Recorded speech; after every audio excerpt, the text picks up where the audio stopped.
Early on, and I'm an early adopter, so I've been doing this stuff for a while. It was pretty hard to figure out a gauge. There's a lot of tools now that are available analytic wise to show you results. I think the easy one to track is how many fans do you have on Facebook, how many friends do you have, how many Twitter followers. So there's just the pure numbers of people. Yeah, I always say if a tree falls in the forest and doesn't make a sound, if no one's there, well. If no one's following you, you can tweet all day long, but it does no good. So there is this sense of you have to get a number of followers and friends and fans in your community. But then once you have them, then it's a process of engaging them. And so that it's easy to track in terms of, for instance, the insights on Facebook give you a good opportunity to see each post you make, how many comments are people making on it, how many times is it liked, and trying to create this dialogue within people. And I think that makes it a lot easier to track. So really, I mean, the first thing is, you got to have people following you. And yeah, exactly. Once that, of course, and then once that happens, it's really, you can transition a little bit more of how you gauge things by just really the amount of interaction and how you're engaged. I think that's a key component, and what you discover is each of these tools, social networking tools, have their strengths and weaknesses. And so for many businesses, what we find is they have different people, different groups they're targeting. So it might be they want to communicate with vendors, and so they figure out this is a great tool to connect to vendors. Then also they have to communicate to their employees. Well, that's a different tool, So they have to have different tools to connect with different channels. But setting expectations online, I think that there's a couple of things that you need to do. Yeah. First of all is have no expectations. I know that's an interesting place to go, but here's the reality. Every time that I've set myself up with some great expectations that I was going to have this many followers and it was going to be this, that, or the other, when it didn't happen in 3 days and I felt like what I was doing was a failure.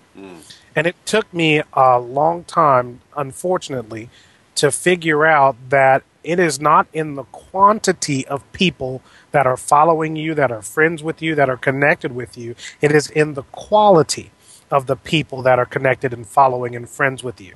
See, you can look around and you can see, wow, Ashton Kutcher, he has 1 million followers, and Gunner's got 70 gabillion followers. And, all of these people have all of these huge numbers of followers, and that's great. That means that there are a lot of people who you can send your message to, but the reality is it's now the 80-20 rule for real. 20% of those people are the ones that are going to consistently feed you. So knowing that, you might say, like in marketing, one of the things we do is we would send out direct mail. And when we did direct mail pieces, we knew that the statistics showed us that only 1-2% of people actually respond to direct mail. So the answer that marketers took on was then, we're going to send out, instead of 10,000 pieces, we're going to send out 100,000 pieces to increase the number of people. Well, the reality was the expense that it took to send out that 100,000 didn't always warrant or justify what it took to do that. Success to us, or at least to me, is the quality of the engagements that we have, not the number of people who follow us or whatever. And we see that when we see people who are following us talking about us on their own, not just retweeting or rehashing or whatever, but they're telling their friends, they're telling people. We can see that in other posts and other things that they do, that we're like, okay, we did not initiate that. That did not come from us. Somebody may ask them, hey, where's a good place to get a Bible? And you see them responding to their tweet on their own. Well, hey, you need to talk to these people because they've helped me before.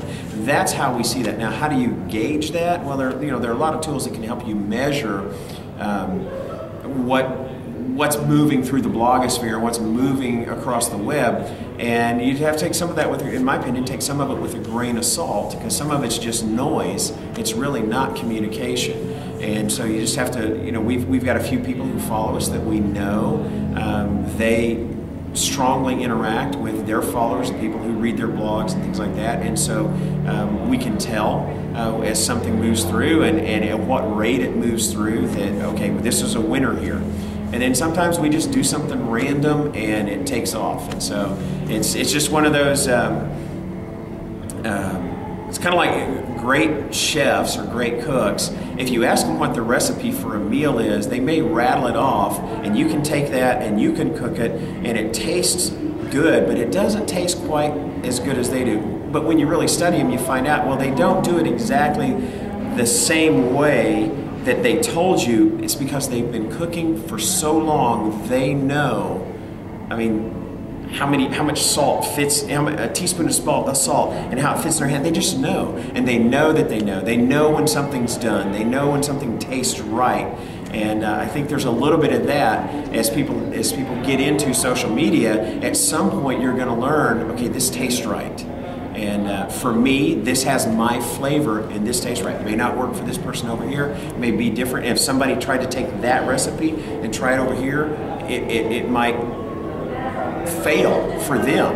And that's what's exciting about it, because you don't know what's going to work and what's not going to work. We've done a couple of things where we thought, okay, well, just do that, and all of a sudden, you know, we get 100 responses like that. We're like, wow, that resonated with people. Things that we thought were going to do well, 3 people respond. We go, well, okay, that didn't work so well. So